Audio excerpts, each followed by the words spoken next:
My fellow Americans, today our armed forces joined our NATO allies in airstrikes against Serbian forces responsible for the brutality in Kosovo.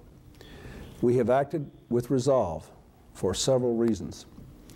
We act to protect thousands of innocent people in Kosovo from a mounting military offensive. We act to prevent a wider war, to defuse a powder keg at the heart of Europe that has exploded twice before in this century with catastrophic results. And we act to stand united with our allies for peace. By acting now, we are upholding our values, protecting our interests, and advancing the cause of peace. Tonight I want to speak with you about the tragedy in Kosovo and why it matters to America that we work with our allies to end it. First, let me explain what it is we are responding to. Kosovo is a province of Serbia in the middle of southeastern Europe, about 160 miles east of Italy. That's less than the distance between Washington and New York, and only about 70 miles north of Greece. Its people are mostly ethnic Albanian and mostly Muslim.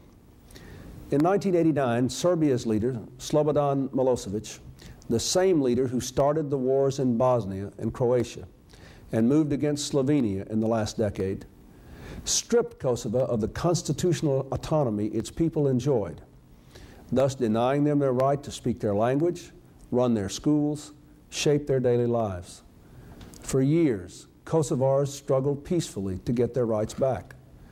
When President Milosevic sent his troops and police to crush them, the struggle grew violent. Last fall, our diplomacy, backed by the threat of force from our NATO alliance, stopped the fighting for a while and rescued tens of thousands of people from freezing and starvation in the hills where they had fled to save their lives. And last month, with our allies and Russia, we proposed a peace agreement to end the fighting for good. The Kosovar leaders signed that agreement last week.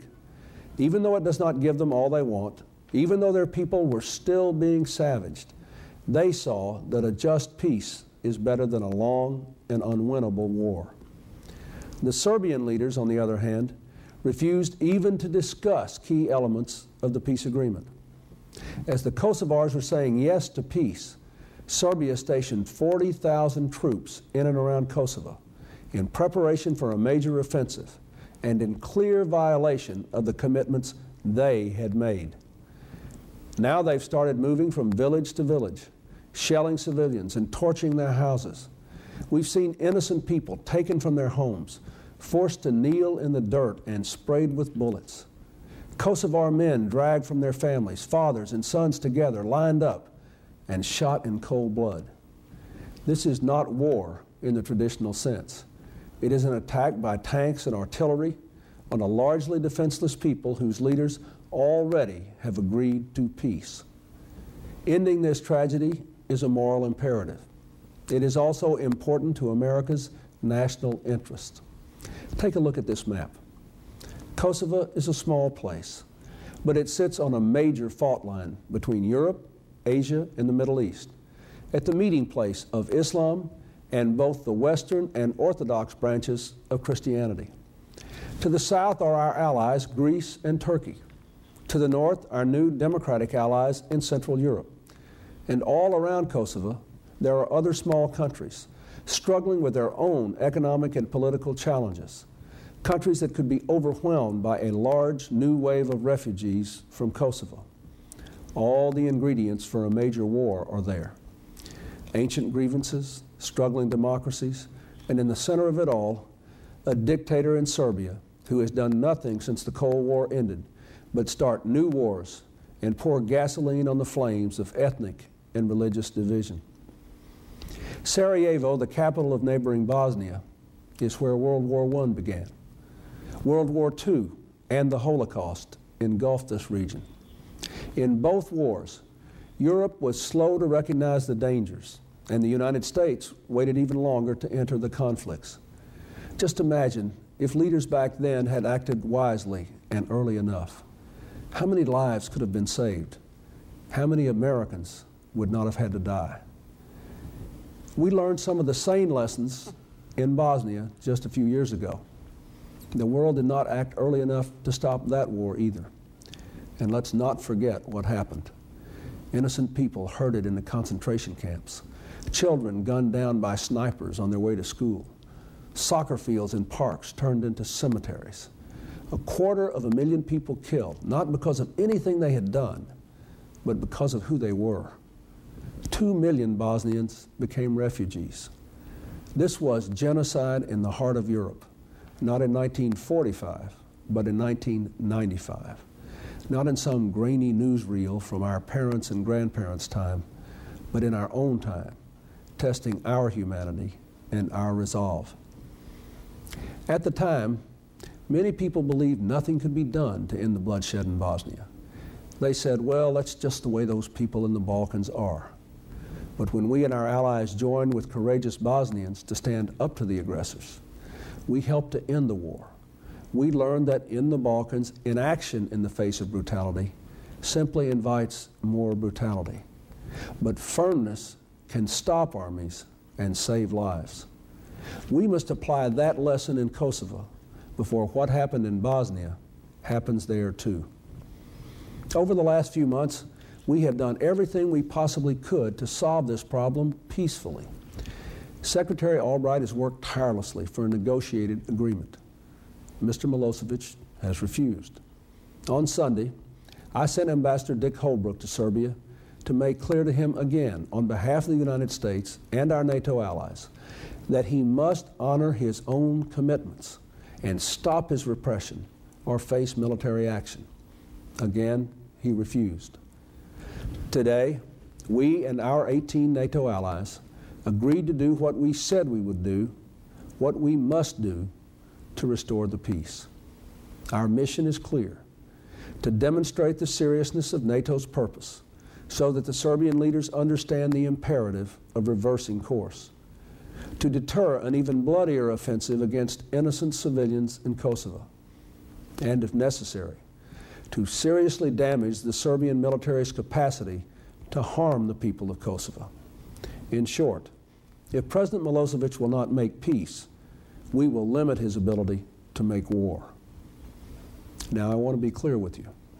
There are risks in this military action, risks to our pilots and to people on the ground. Serbia's air defenses are strong.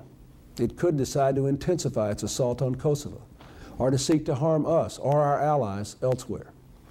If it does, we will deliver a forceful response. Hopefully, Mr. Milosevic will realize his present course is self-destructive and unsustainable.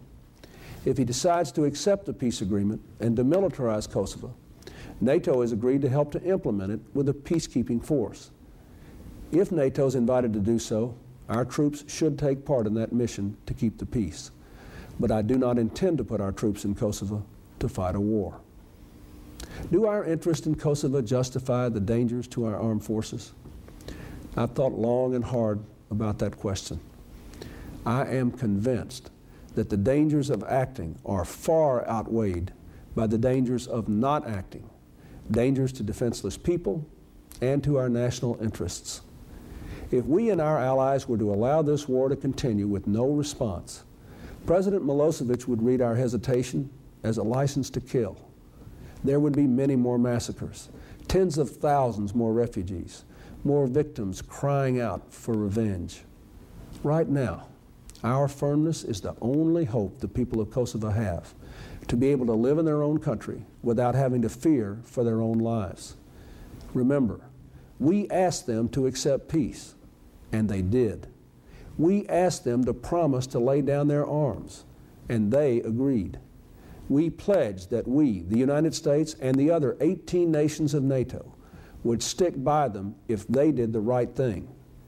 We cannot let them down now. Imagine what would happen if we and our allies instead decided just to look the other way as these people were massacred on NATO's doorstep. That would discredit NATO, the cornerstone on which our security has rested for 50 years now. We must also remember that this is a conflict with no natural national boundaries.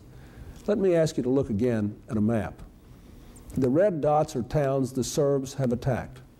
The arrows show the movement of refugees, north, east, and south. Already this movement is threatening the young democracy in Macedonia, which has its own Albanian minority and a Turkish minority. Already Serbian forces have made forays into Albania, from which Kosovars have drawn support. Albania has a Greek minority. Let a fire burn here in this area, and the flames will spread. Eventually, key U.S. allies could be drawn into a wider conflict, a war we would be forced to confront later, only at far greater risk and greater cost.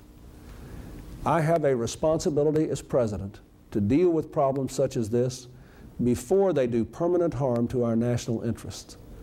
America has a responsibility to stand with our allies when they are trying to save innocent lives and preserve peace, freedom, and stability in Europe. That is what we are doing in Kosovo. If we've learned anything from the century drawing to a close, it is that if America is going to be prosperous and secure, we need a Europe that is prosperous, secure, undivided, and free. We need a Europe that is coming together, not falling apart, a Europe that shares our values and shares the burdens of leadership. That is the foundation on which the security of our children will depend. That is why I have supported the political and economic unification of Europe.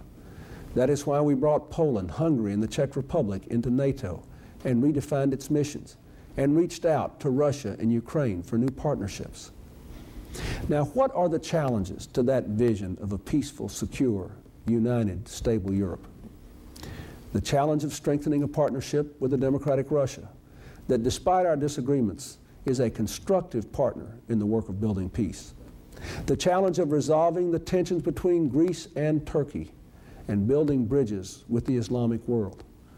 And finally, the challenge of ending instability in the Balkans so that these bitter ethnic problems in Europe are resolved by the force of argument, not the force of arms, so that future generations of Americans do not have to cross the Atlantic to fight another terrible war. It is this challenge that we and our allies are facing in Kosovo. That is why we have acted now, because we care about saving innocent lives, because we have an interest in avoiding an even crueler and costlier war, and because our children need and deserve a peaceful, stable, free Europe. Our thoughts and prayers tonight must be with the men and women of our armed forces who are undertaking this mission for the sake of our values and our children's future. May God bless them, and may God bless America.